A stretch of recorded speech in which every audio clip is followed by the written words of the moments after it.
Bonsoir à tous et bienvenue dans Plus d'Actu. Comment faut-il faire pour améliorer la situation du logement en région bruxelloise? 56 000 ménages sont désormais inscrits sur la liste d'attente pour un logement social et c'est un chiffre qui augmente législature après législature. Alors, quelle est la solution? Faut-il construire plus de logements sociaux?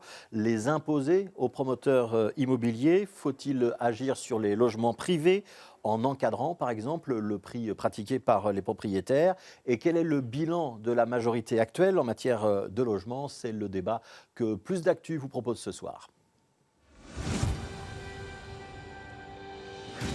Voilà, et pour débattre sur le plateau de Plus d'Actu ce soir, nous accueillons Olivier de Clipel. Bonsoir. Bonjour. Vous êtes le vice-président du syndicat national des propriétaires. Et José Garcia, bonsoir à vous, président du syndicat des locataires. Pour lancer ce débat, je vous propose de revenir sur une annonce récente du gouvernement bruxellois, l'annonce d'une modification des charges d'urbanisme. Les charges d'urbanisme, ce sont les compensations que l'on impose aux promoteurs privés en échange de leur permis de bâtir. Dans ces charges, pour les gros projets en tout cas, il y a l'obligation de construire des logements sociaux, obligation qui sera donc renforcée à l'avenir. Les explications de Marie-Noëlle Dinan. Dans le quartier d'Elva à Laken, des logements vendus au prix coûtant côtoient des locations à tarif social. Et à l'avenir, chaque nouveau projet immobilier d'envergure devra compter au moins un quart de logements sociaux. Quand il y a des grands projets de plus de 3500 m², eh bien, il y a un quart qui sera réservé à du logement à finalité sociale. Il est temps que chacun prenne ses responsabilités. Comme je le disais, que les communes aussi, oui, de la deuxième couronne, s'inscrivent aussi dans ce contrat social. On a besoin de logements abordables partout à Bruxelles. Car la mesure vise en priorité les communes où la part de logements subventionnés est de moins de 15% et où les revenus des habitants sont supérieurs à la moyenne régionale. Un non-sens pour le secteur de la construction qui doit déjà faire face à une augmentation du coût des matériaux. D'après l'Union professionnelle du secteur immobilier, en 10 ans, les charges d'urbanisme ont permis la construction d'à peine 300 logements sociaux. C'est surtout les logements moyens qui vont être impactés. On croit qu'on va pouvoir construire du logement social en taxant les classes moyennes, mais ce qu'on va voir comme résultat, c'est qu'on va beaucoup moins construire, puisque ça va être très cher.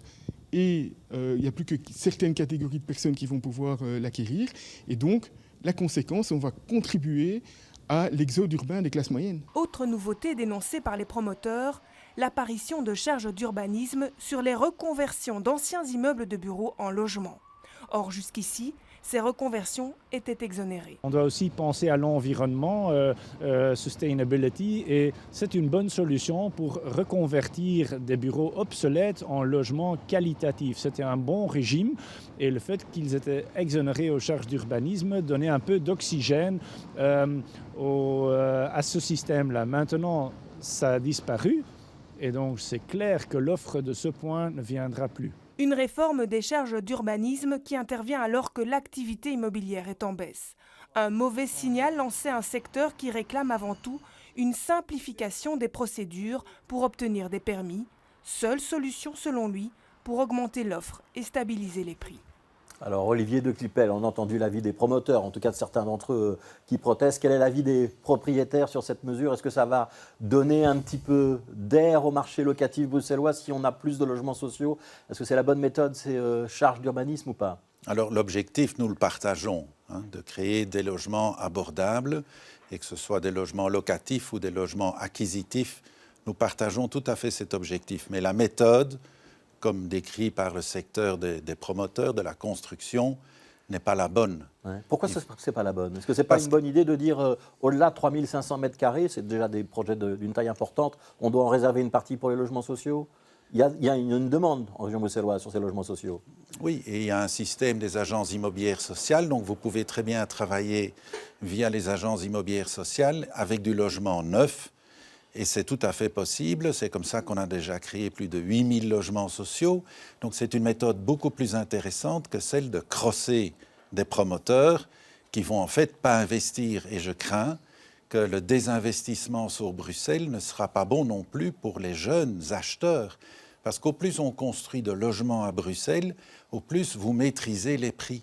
Si on ne construit plus de nouveaux logements, mais vous allez avoir les prix qui vont hausser, qui vont augmenter. Ouais. Vous avez le sentiment que cette charge d'humanisme, elle va décourager certains promoteurs? Mais je l'entends et je partage tout à fait cette opinion. Ce n'est pas en crossant des promoteurs que vous allez faire sortir les logements de terre. Ouais. Donc. José Garcia, est-ce que tous les moyens sont bons pour avoir plus de logements sociaux? Est-ce que c'est ça la philosophie qu'on doit défendre? Tous les moyens sont bons, c'est peut-être beaucoup dire, mais en tout cas, ce moyen-là n'est pas un mauvais moyen pour arriver à augmenter l'offre de logements sociaux. Donc, soyons très clairs. De toute manière, le problème des politiques aujourd'hui bruxelloises, c'est que quel que soit ce qu'on met en œuvre, ça aboutit en général à très peu de logements. Et donc, ce que nous pensons effectivement, c'est que si nous ne voulons pas que la problématique du logement ne se résolve dans un siècle, puisque nous avons fait les calculs, c'est dans un siècle, à la vitesse où ça va maintenant, c'est dans un siècle qu'on va répondre à la demande actuelle. Donc si nous ne voulons pas cela, il faut d'autres solutions qui soient et qui concernent et qui touchent directement les bailleurs privés. Et ces solutions, je vous rassure, et je le dis publiquement, ne vont pas les ruiner, ne vont pas faire que les bailleurs vont être ruinés, mais j'attends vos questions pour vous donner quelques solutions. On va y revenir sur ce que vous préconisez et sur le rôle aussi des propriétaires et des bailleurs. Peut-être juste une réponse.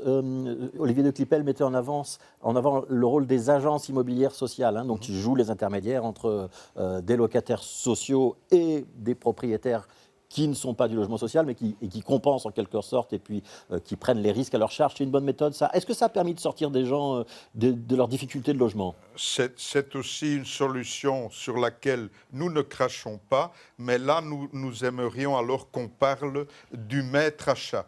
Quelle est la méthode où l'État, en investissant, l'État ou la région, en investissant 1 euro, va produire le plus de logements? Ce n'est pas malheureusement les AIS, mais c'est une méthode que nous, conseillons. Si vous vérifiez les chiffres, avec le même argent, vous aidez 4 fois plus de ménages en utilisant les AIS qu'en utilisant le logement social classique. Donc je ne comprends pas bien pourquoi vous dites que ce n'est pas le maître achat. C'est nettement moins cher pour le contribuable de subventionner les agences immobilières sociales que de subventionner les CISP. Alors, José Garcia n'est pas d'accord. Non, le maître achat aujourd'hui, c'est les CISP, parce que les biens construits restent aux mains de la région. Donc ça, c'est le vrai maître achat. Mais je répète encore une fois, pour nous, le problème, c'est de voir rationnellement et pas sur base d'éléments de langage, qu'est-ce qui, en investissant, qu'est-ce qui produit le plus de logements en location. Alors, un mot quand même sur le bilan que vous tirez de cette majorité, José Garcia, parce que législature après législature, on se donne des objectifs. Donc Tawal Benhamou dit, moi j'ai déjà atteint mes objectifs, j'ai déjà relogé un certain nombre de personnes, j'ai permis l'acquisition de logements. La construction de logements sociaux, en revanche, on voit que ça ne progresse pas très vite. Le bilan que vous donnez à cette législature, maintenant qu'on approche de la fin? Je dirais qu'en ce qui nous concerne, la dernière mesure qu'elle a prise en ce qui concerne le moratoire hivernal, ça c'est pour nous, et je pèse mes mots, une mesure révolutionnaire, et ce n'est pas pour rien que certains juges ne veulent pas l'appliquer. Alors on y reviendra peut-être. Olivier de Clipel, rapidement aussi, un bilan de la législature, le point de vue des propriétaires. Mais pour le logement social, puis c'est ça le sujet, ouais. C'est vraiment chaque fois qu'on a travaillé avec les propriétaires, que ce soit au travers d'agences immobilières sociales ou à travers de l'allocation loyer, c'est tout de même près de 11 000 ménages maintenant qui perçoivent une allocation loyer, ça coûte nettement moins cher aux contribuables et c'est nettement plus efficace. Alors, il y a une problématique sur laquelle je voudrais vous interroger l'un et l'autre, c'est celle des logements inoccupés. Il y en a des milliers en région bruxelloise, 25 000 disent certains. Le 18 octobre, il y a un propriétaire qui a été condamné et il avait théoriquement 3 mois pour faire occuper son logement sous peine de devoir payer les astreintes. Est-ce que vous connaissez ce propriétaire? On est au bout des 3 mois. Est-ce que vous savez si le jugement a été suivi des faits ou pas? Je ne connais pas le propriétaire, mais sachez qu'en matière de logements inoccupés, nous n'avons jamais favorisé cette politique de laisser des logements inoccupés. Je signale qu'il y a des milliers de logements sociaux inoccupés qui attendent d'être rénovés, d'avoir les subsides, d'avoir Les permis, ça prend du temps ici à Bruxelles, ça peut prendre 4 ans. Elle est utile, cette législation qui permet de condamner un propriétaire s'il laisse son bien inoccupé et parfois il le laisse un petit peu se délabrer dans l'idée qu'il va le rénover, voire le raser plus tard? Alors, si ce sont des logements abandonnés, oui. Si c'est des logements inoccupés pendant 6 mois, parfois la période est très courte avant qu'on crosse le propriétaire. Et donc, il y a peut-être des choses à modifier, mais globalement, nous partageons le souci de lutter contre les logements à l'abandon. Ouais. José Garcia, sur cette politique contre l'inoccupation des logements. Très bonne mesure, d'autant plus qu'on ne parle pas du chômage locatif. Donc c'est une très bonne mesure et c'est d'autant une plus bonne mesure que pour nous, le problème, c'est d'occuper ces logements, que ces logements soient loués, rentrent rapidement dans le circuit. Et donc, nous préférons cette mesure-là à des taxations qui, parfois, effectivement, ne sont pas enrôlées. Alors, autre problématique qu'on va aborder maintenant, si vous voulez bien tous les deux, le coût des loyers. Le prix moyen d'un loyer pour un studio en région bruxelloise aujourd'hui, c'est 799 €. Pour un appartement, on est à 1159 €. Alors, c'est une moyenne, elle date du mois de septembre dernier. Il y a évidemment énormément de disparités d'une commune à l'autre et d'un type de bien à l'autre.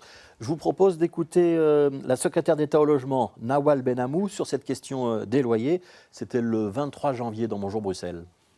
Il faut aussi travailler sur les prix des loyers pratiqués à Bruxelles. Pourquoi est-ce que les gens s'inscrivent sur la liste d'attente pour un logement social? Parce qu'ils payent beaucoup trop cher leur loyer. Et il faut à un moment donné, et moi c'est ce que je voudrais entendre des autres partis politiques, eh bien qu'on travaille sur un espèce d'encadrement des loyers à Bruxelles qui puisse permettre aux Bruxellois de ne plus dépenser un revenu entier au paiement de son loyer, mais un tiers comme c'était le cas il y a une quinzaine d'années. Vous avez essayé pendant cette législature, Nawal Benamou, vos partenaires de majorité n'en veulent pas. Donc moi, j'ai travaillé sur la limitation de l'indexation. Moi, je pense que c'est déjà un premier pas. Un premier pas, limiter l'indexation des logements qui ont un mauvais PEB. Alors, travailler sur le prix des loyers, encadrer les loyers et limiter l'indexation des passoires énergétiques. Réaction d'Olivier de Clipel, si j'entends bien la proposition de Nawal Benamou, la limitation de l'indexation pour les plus mauvais PEB, les PEB EOF, ça a été temporaire pendant la crise énergétique, elle suggère que ça pourrait devenir permanent. D'accord ou pas d'accord? Écoutez, pas du tout d'accord. La politique qui est menée actuellement à Bruxelles vise à créer une hausse des loyers comme je n'ai jamais connu depuis la création de la région. Actuellement, les loyers haussent énormément parce que toutes les politiques qui sont menées depuis 2-3 ans visent à décourager les bailleurs de rester bailleurs. Ils sortent du marché, ils vendent. On n'investit plus dans l'immobilier locatif. Et donc, les locataires vont faire face, les nouveaux locataires vont faire face à des loyers anormalement élevés. Ce que Mme Benamou fait, c'est qu'elle protège les locataires existants à l'encontre des nouveaux locataires. Donc, les jeunes qui veulent venir s'installer à Bruxelles dans le marché locatif privé, puisque la liste d'attente est très longue pour le logement social, font face à une hausse des loyers que je n'ai jamais connue depuis que la Bruxelles existe comme région. Olivier de Clipel, on ne doit quand même pas inciter les propriétaires un petit peu récalcitrants à rénover, à faire des efforts en matière de consommation énergétique? Est-ce que vous allez le faire avec toutes les mesures qui viennent d'être votées, dont notamment le moratoire hivernal, qui fait que si votre locataire ne paye pas, vous pouvez encore le supporter 4 mois supplémentaires. C'est faux. Donc oui, mais on verra faux. Comment fonctionnera le fonds d'intervention. Oui, pour l'instant, ce fonds d'intervention restera lettre morte. Quand même. Dès lors, est-ce que vous allez le faire? Est-ce que M. Garcia va investir dans l'immobilier locatif à Bruxelles? Non, il connaît trop bien les lois. On surprotège les locataires, ce qui fait que les bailleurs, les propriétaires privés, ne veulent plus investir dans des nouveaux logements locatifs. Alors, un mot d'abord d'explication, c'est quoi le moratoire hivernal en 2 phrases pour que tout le monde comprenne et pourquoi est-ce que vous le défendez? On le défend parce que c'est une mesure qui permet à des locataires qui n'ont pas trouvé un nouveau logement de pouvoir rester pendant 3 mois dans ce logement. Et là où on est opposé à M. de Clipel, c'est que la région a prévu pendant ces mois-là, au cas où le locataire ne paierait pas son loyer, de le payer à la place donc du locataire. Donc les bailleurs n'ont aucune crainte à avoir de cette loi. Et pour répondre à M. de Clipel, moi je vous assure moi je vous assure que si j'avais du pognon, dans l'état actuel de la réglementation, oui, j'investirais dans l'immobilier parce que ça reste un investissement extrêmement lucratif. Donc, on ne vient pas nous dire que ce n'est pas lucratif. Mais vous ne le faites pas. Mais puisque je répète, moi, je n'ai pas votre pognon, monsieur de Klippel, donc même si je le voulais, je ne pourrais pas le faire. Mais faire croire que ceux qui ont de l'argent en investissant dans l'immobilier, ça sera leur ruine, ça, c'est vraiment pas vrai. Interdire l'indexation des loyers quand ils ont un mauvais PEB, c'est une bonne mesure? Mais c'est une bonne mesure, encore une fois, parce que... On doit aller plus loin? Pardon ? Est-ce qu'on doit aller plus loin? C'est-à-dire qu'on doit revenir à cette mesure. Ce qu'on semble ignorer, c'est que cette mesure n'a duré qu'un an. N'a duré qu'un an. Donc maintenant, même si vous avez un mauvais PEB, vous pouvez malgré tout indexer les loyers. Et ce que laisse entendre donc Nawal Benhamou de cette interview, c'est que ça pourrait peut-être revenir pendant la prochaine législature. Il y a aussi une autre obligation dans le futur, ce sera d'enregistrer son bail pour avoir le droit d'indexer son loyer. Ça permet de... Enregistrer une deuxième fois. Ouais. Donc, il faudra faire un enregistrement à l'administration fédérale et un enregistrement, une nouvelle administration qui sera créée au niveau bruxellois. Ouais, ça permettra mais au bruxellois, ce sera un examen. Ça permettra à la région bruxelloise d'avoir une vue sur les loyers. Ce sera justement l'examen. Donc, il faudra répondre à toute une série de questions, dont les outillages, quelle est la taille du logement, quel est bien sûr son PEB. Donc, vous devez répondre à un questionnaire. Si vous ne répondez pas, le bail ne sera pas enregistré, vous ne pourrez pas indexer. Or, si vous avez un locataire qui a un bail classique de 9 ans et que vous ne pouvez pas enregistrer pendant 9 ans, ben vous n'allez pas le donner en location. Il faut bien être conscient de cela. Si vous êtes bloqué dans votre loyer pendant 9 ans, alors que les impôts augmentent, que les charges augmentent, vous n'allez pas le donner en location. Ouais. Le mot encadrement des loyers que j'ai aussi entendu dans les propos de Nawal Benhamou, c'est toujours no passaran pour les propriétaires. Alors, nous avons toujours dit qu'un encadrement est possible dans le cadre des agences immobilières sociales. Nous avons un projet du gouvernement qui n'est pas admis, qui n'est pas passé, c'est le logement conventionné. Nous soutenons cela, c'est-à-dire que contre une limitation du loyer, le propriétaire reçoit des réductions fiscales. Et donc, vous allez avoir une politique positive où vous allez inciter des investisseurs à travailler dans le sens où on met sur le marché des logements locatifs. Alors, sur l'enregistrement d'un bail par une administration régionale qui deviendrait assez recommandé, pour ne pas dire quasi obligatoire, bonne idée, mauvaise idée, José Garcia? C'est-à-dire ce n'est ni une bonne idée ni une mauvaise idée. Le vrai problème, c'est que toutes ces informations existent au niveau fédéral et que pour des raisons que je n'ai pas le temps d'expliquer ici, le niveau fédéral peine à donner ces informations à la région. Du coup, la région met en place un système qui n'est quand même pas très difficile à réaliser pour les bailleurs. Mais j'aimerais bien, Monsieur Grosfilet, si vous le permettez, parce que là, vous avez posé la question fondamentale, c'est qu'est-ce qu'on peut faire? Quelles sont les solutions? Parce que moi, ce que j'aimerais bien que les téléspectateurs entendent ce soir, c'est qu'il y a des solutions extrêmement simples. Et par exemple, une de ces solutions, en dehors même de l'encadrement, ce que nous voulons, c'est qu'un logement qui vaut 800 € de loyer ne puisse pas être loué à 1 000 € de loyer. Comment on peut faire ça, tout simplement en constatant l'état de ce logement. C'est quand même pas chinois de constater qu'un logement X vaut 800 et pas 900 ou pas 1000. Et il faudrait un juge de paix, c'est l'administration régionale qui ferait ça? Mais non, c'est très simple. Pour moi, quand tu veux conduire une voiture, tu dois prendre un permis de conduire. Eh bien, quand tu veux louer ton bien, tu dois demander un permis de location. Est-ce que vous êtes prêt à vous soumettre à ce genre d'exigence? On s'oppose tout à fait parce que c'est vraiment gendarmer les gens. On veut mettre des gendarmes partout. Partout, que vous donnez en location, que vous investissez à Bruxelles, on vous dit tout de suite, vous mettez les pieds à Bruxelles, attention, il y a une batterie de nouvelles législations qui vont vous crosser si vous ne restez pas dans les clous.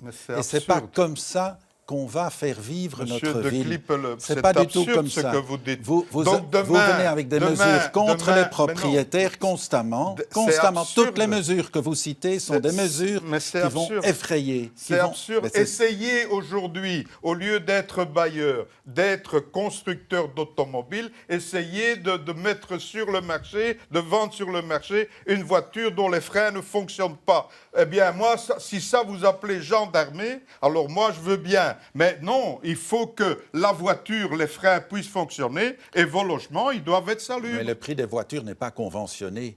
Vous gendarmez là où c'est pas nécessaire. n'est pas conventionné, mais tu dois mettre des voitures. Alors, on va laisser Olivier de Klippel répondre. Nous sommes d'accord qu'on doit mettre des logements qui répondent aux mesures d'hygiène et de sécurité, bien entendu.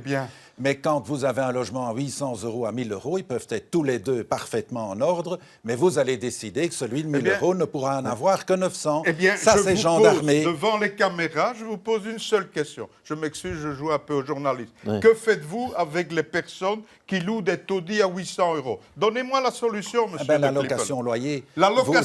Vous allez très rapidement aider toutes ces personnes, toutes celles qui sont... Mais quelle allocation loyer? La location loyer existe. Attendez, vous allez aider... Laissez-le répondre. Vous allez aider ceux qui ont les plus bas revenus. Parce qu'il y a aussi un problème à Bruxelles. Mais répondez à ma question, le montant, je vous réponds. La location loyer. Ouais. Vous avez un problème, monsieur Garcia, c'est que les loyers des logements sociaux sont anormalement faibles par rapport au loyer du logement privé. Est-ce qu'on retire du marché des logements qui sont insalubres aujourd'hui, Olivier de Klippel? Bien sûr. Ah oui, par les bailleurs. Bien sûr, j'ai encore signé aujourd'hui un acte où il y aura 4 logements qui vont sortir. Répondez mais ils seront destinés à la vente. Une toute dernière question, parce que c'est quand même moi qui maîtrise le débat. Oui, mais répondez à ma question. Une dernière question. La discrimination au logement, est-ce que ça existe toujours? On a vu qu'un certain nombre d'associations se lançaient maintenant dans des opérations candidats mystères pour essayer de débusquer les propriétaires ou les agences immobilières. Donc c'est encore une mesure qui va effrayer. Je suis contre la discrimination. Mais c'est chez vous. Beaucoup de bailleurs habitent d'ailleurs le même immeuble. Ils veulent savoir qui vient dans leur immeuble. Si c'est une dame, une veuve, qui donne en location les étages, elle veut savoir qui vient. Le fait qu'on loue plus facilement à Bertrand qu'à Fatima, c'est parfois une réalité aussi. La réalité, M. Grosfilet, c'est quand vous mettez un bien en location, vous avez tout de suite des dizaines de candidats. Et si vous êtes bailleur et que vous recevez des dizaines de candidatures, laquelle est-ce que vous prenez? La meilleure. Vous n'avez pas le sentiment qu'il y a parfois vous prenez la meilleure candidature, vous n'allez pas... Mais oui, alors on va dire, on va discriminer des dizaines d'autres personnes, mais c'est la situation actuelle. La politique est telle que pour l'instant, il n'y a pas assez de logements locatifs qui sont mis en location. Et vous avez une politique qui va être encore renforcée dans ce sens. Sur cet aspect des candidats mystères pour lutter contre les discriminations, très rapidement sur la fin de l'émission, bonne mesure, mauvaise mesure? C'est une bonne mesure, effectivement. Et encore une fois, le logement social a prouvé qu'il y avait un respect. Parce qu'avant, ce n'était pas comme ça dans le logement social.